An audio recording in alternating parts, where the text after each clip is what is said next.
بەڵێ بەڕستان دەچمەلای تەوەری سێم و تەوەری کۆتایی پرۆگرامیان ڕۆبان سەبار بە چارەنووسی موچەی موچەخۆرانی هەرێم لە نێوان ئەو بەیاننامە جیاوازانەی کە هەرێک لە هەرێم و عێراق دەری دەکەن. چارەنووس پرسی موچە بەکوێ دەکات، هەرێکێک لە هەرێم و هەرێکێک لە حکوومەتی بەغدا حکوومەتی عێراقیش بەردەوام بەیاننامەی جیاواز سەبارە بە هەواڵی موچە سەبارە بە پرسی موچە دەردەکرێت. لە ئێستاشدا شاندێکی یاخود وەفدێکی تەکنیکی عێراق لە هەولێرە سەبارە بە پرسی موچە و سەبارە بە کار تەکنیکەکانی پرسی دارایی هەرێم و عێراق لە هەولێر. ئەنجام گفتوگۆی زیاتر دەکەم لەگەڵ زۆر بەڕێز دکتۆر محەممەد وەرتی مامۆستای زانکۆ پشتوازیی ڕاستەوخۆ لە ڕانیەوە لەگەڵماندا. دکتۆر محەممەد سڵاو لەبێ بانی باش، سپاس بۆی کە لە بانەی ڕێکوستان نوویست لەگەڵ ئێمە هەمادێت. باش زۆر سپاس. دکتۆر لە ئێستادا شاندێکی حکوومەتی عێراقی وەفدێکی حکوومەتی عێراقی وەفدێکی تەکنیکیە هەڵبەتە لە هەولێرن. جا دەمێ بپرسم لە ئێستادا پرسی موچە چارەنووسی موچە لە نێوان ئەم وەفدانەدا لە نێوان ئەم دانوستانە جیاوازانی کە لە نێوان حکوومەتی عێراقی و حکوومەتی هەرێمدا ئەنجام ئەدرێت بەکوێ دەکات، پرسی موچە چی لێ دێت؟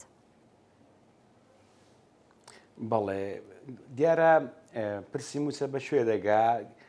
ئەم لە ڕۆژی سێشەم کاتێک کە وەفدی هەرێمی کوردستان لەگەڵ تەیف سامی کۆبووبوونەوە، تەیف سامی زۆر بەڕاشکاوی پێیگوتبوون کە تاکو حکوومەتی هەرێمی کوردستان دەست نەکا بە تەڵتین ئێمە موچەی مانگیەک نانێرین و هەروەها پێیگوتبوون کە پێویستە هەموو مانگێک لە کاتی خۆیدا میزان مڕاجعەمان پێشکەشکەن و لە سەدا پەنجای داهاتمان پێشکەشکەن و ئەم کاتی کە تەیف سامی هاتوو بۆ هەولێر مەوعیدێکی دابوو بە حکوومەتی هەرێمی کوردستان 31/12/2024 پێویست بوو لەم مەوعیدەدا هەموو فەرمانبەرانی هەرێمی کوردستان ببنە خاوەنی ڕقەمی وەزیفی کۆدی وەزیفی ئەوان پێی ئەڵێن UPN و ئێمە پێی ئەڵێن بایۆمەتری.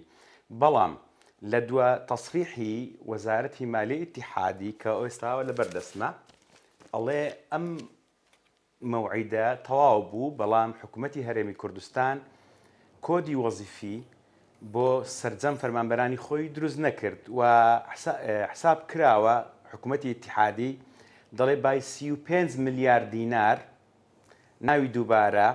تەنانەت شتێکی زۆر سەیر دەڵێ ئەم جاریان لە لیستی موچەی مانگی 12دا کۆدی بایۆمەتری دووبارە بووە و دەرکەوتووە کە کۆمەڵێک ناو هەن دوو موچە لە هەرێمی کوردستان وەردەگرن و کۆمەڵێک ناوی تر هەن موچەیەک لە هەرێمی کوردستان وەردەگرن و موچەیەکیش لە بەغدا وەردەگرن. جا بۆیە هەتاکو حکوومەتی هەرێمی کوردستان دەست نەکا بە تەڵتین بەڕاستی کێشەی موچە چارەسەر نابێ. ئینجا خاڵێکی تر زۆر گرنگە پێویستە ئێمە لەسەری بوەستین.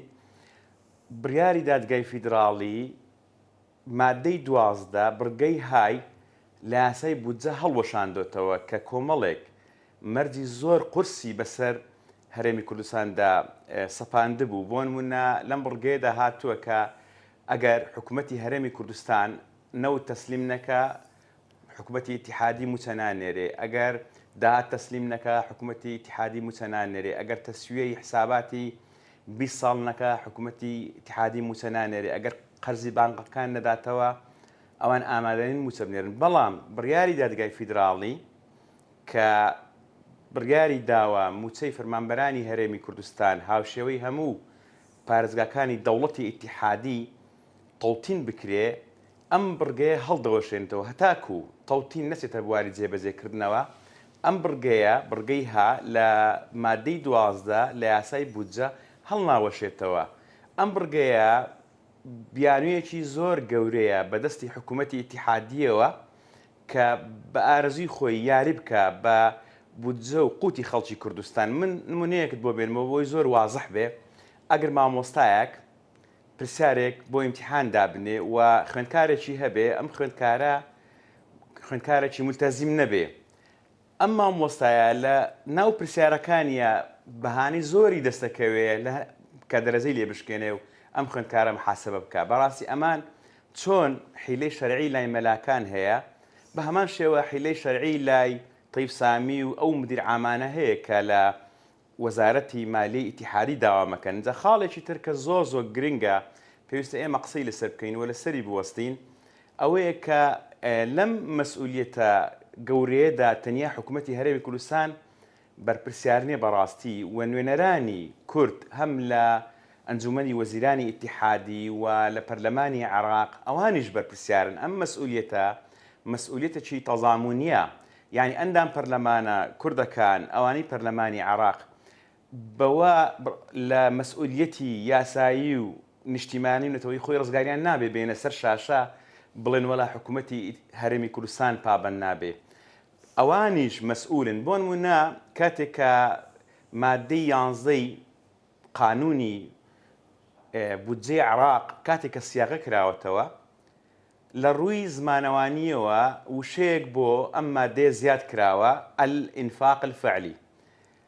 حکوومەتی ئیتیحادی خۆی 21 تریلیۆنی بۆ هەرێمی کوردستان لەم بەیاننامە دەڵێ ئێمە 21 تریلیۆنمان بۆ هەرێمی کوردستان تەخسیس کردووە، بەڵام بەس کە وشەیەکیان قستوتە ناو مادەی 11ەوە توانیویانە 10 تریلیۆن و نیو بەم وشەیە لە بودجێ هەرێمی کوردستان ببڕن. بەڕاستی نوێنەرانی کورد لەم وشەیە تێنەگەیشت بوون، هەم وەکو زمانەوانی هەم وەکو مستەڵح، چونکە وشەی الئینفاق الفعلی واتە ئەم بودجەیە ینی بودجەت بۆ دێک ئەو ینی بودجەی هەرێمی کوردستان دەدرێت لەو بودجەی کە سرف دەکرێت نەک لەو بودجەی بۆ دیاری کراوە. ئێستا بەپێی ئەم وشەیە لە 21 تریلیۆن 10 تریلیۆن و 750 ملیار بۆ هەرێم هاتووە، ینی بێگ وشە توانیویانە 10 تریلیۆن و هەرێمی کوردستان ملیار لێمە ببڕن. بەڵێ دکتۆر دەبێت هەرێمی کوردستان چی بکات بۆەوەی کە بتوانێت ئەو استیقاقانی کە خۆی هەیەی وەکو خۆی دەستی بکەوێتەوە؟ ئایا پرسی جێبەجێکردنی تەوتین احتیمالی هەیە بچێتە بواری جێبەجێکردنەوە بەمە کێشەدارەکانی نێوان هەرێم و بەغداد چارەسەر دەبن؟ پرسیارێکی زۆر جوانت فەرموو. هەرێمی کوردستان دەبێت چ بکە؟ پرسیارێکی زۆر جوانە. هەرێمی کوردستان دەبێت دەست بکە بە تەوتین، دەبێت دەست بکە بە تەوتینی موچەی فەرمانبەرانی هەرێمی کوردستان، چونکە ئەگەر دەستی کرد بە تەوتین بەبێ دەنگی بێ ئەوەی بدرێ بە ئیعلام موچەی سەرجەم فەرمانبەرانی هەرێمی کوردستان هاوشێوەی هەموو عێراق دێتە سەر حساب بانقیەکەی و فەرمانبەر ئەچێ بە ئاسانی موچەکەی خۆی وەرەگرێ. بەڵام کە تەوتین جێبەجێ نەکرێ هەموو مانگێ لە ئیعلام لە هەموو سایتە عەرەبیەکان لە پەیجە عەرەبیەکان لە سۆشیال میدیای عێراقی بڵاوە بێتەوە ئەڵێن حکوومەتی عێراقی 900 ملیاری بۆ هەرێمی کوردستان نرد. ئەمە ئەندام پەرلەمانەکانیان ئەمە ئەوروژێنن لە میدیای عێراقی، ئەمە کاردانەوەی لێ دەکەوێتەوە. هاوڵاتیانی ناوەڕاست و باشوور دەڵێن باشە بۆ ئێمە بێئیشین، بەڵام حکوومەتی ئیتیحادی پارە بۆ هەرێمی کوردستان دەنێرێ. ئەنجا شتێک کە زۆر گرنگە ئێمە لەسەری بوەستین. ئەمە جەدوەلێکە ئەمە حکوومەتی هەرێمی کوردستان خۆی بۆ بەغدای ناردووە. دەڵێ ئێمە لە ساڵی 2024 بڕی 4 تریلیۆن و 347 ملیار دینار داهاتمان هەبووە. کاتێک ئەمە دەدرێت بە ئیعلام و لە سۆشیال میدیای عەرەبی و لە کەناڵە عەرەبیەکان بڵاو دەبێتەوە، وەسەتی عێراقی دەوروژێ ئەم ڕۆژ بڵێن شەوی ڕابردوو ئەندام پەرلەمانێکیان دەیگوت خبزنا قد دەیگوت ڕزقنا قد الخبز ونوزع الكوليشة، دەیگوت ڕزقی ئێمە نانە بەڵام ئێمە کولێچە دابەش دەکەین. ئیدی ئەگەر تەوتین جێبەجێ بکرێ ڕاستەوخۆ هەموو فەرمانبەرێک موچەکە دێتە سەر حسابەکەی و نادرێتە ئیعلام و کەسیش نازانێ، بەڵام بەم شێوەیە مەجال دەڕەخسێ بۆ مزایداتی سیاسی. خاڵێککە زۆر گرنگە بۆ حکوومەتی هەرێمی کوردستان. چەند جارێک بەڕێز سەرۆکی حکوومەتی هەرێمی کوردستان تەئکیدی کردوتەوە و تەسریحی داوە، بەڕێزیان فەرموویەتی کە دەوڵەتداری تەنیا دابەشکردنی موچە نییە، بەڵام کاتێک کە سەرۆکی حکوومەتی هەرێمی کوردستان دێ بە هەموو توانایەوە ڕێگری لە تەوتین دەکا، ئەمە دەبێتە هۆی ئیفلیسبوونی حکوومەتی هەرێمی کوردستان. ئەمە وا دەکا کە حکوومەتی هەرێمی کوردستان ئیشی ببێتە دابەشکردنی موچە تەرکیزی لەسەر ببوورە بام قسەی تاوکەم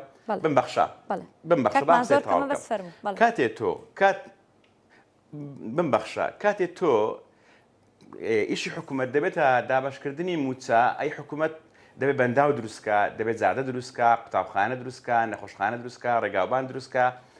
ئەم کاتە کە حکوومەتی هەرێمی کوردستان تەوتینی کرد، تەرکیزی حکوومەتی هەرێمی کوردستان لەسەر موچە نامێنێت، تەرکیزی دەخەوێتە سەر کەرتی خزمەتگوزاری و بەرهێنان دێ بەنداو دروست دەکات، قوتابخانە دروست دەکات، نەخۆشخانە، زادە، ڕێگاوبان، ئەمانە هەمووی هەلیکار دەڕەخسێنێ. من نمونەیەکت بۆ بێنمەوە.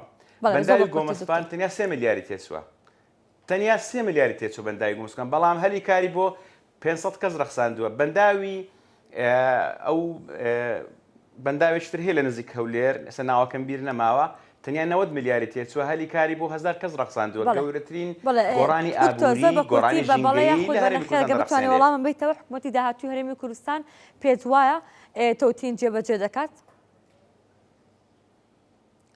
ڕاستی من ناتوانم وەڵامی ئەوە بدەمەوە. ئەگەر یەکێتی نیشتیمانی کوردستان بە قووەتەوە بە هێزەوە بچێتە ناو ئەم حکوومەتەوە، من بەڵێ دڵنیام کە حکوومەتی هەرێمی کوردستان تەوتین جێبەجێ دەکات، بەڵام کە یەکێتی نیشتیمانی کوردستان بە قووەتەوە بچێتە ناو حکوومەتەوە. بەڵێ زۆر سپاس بۆ زۆر بەڕێ دکتۆر محەممەد وەرتی، مامۆستای زانکۆ، سپاس بۆ تۆ، سپاس بۆ کە لە بەرنامەی کوردستانی زەگەڵی مامادە بوویت.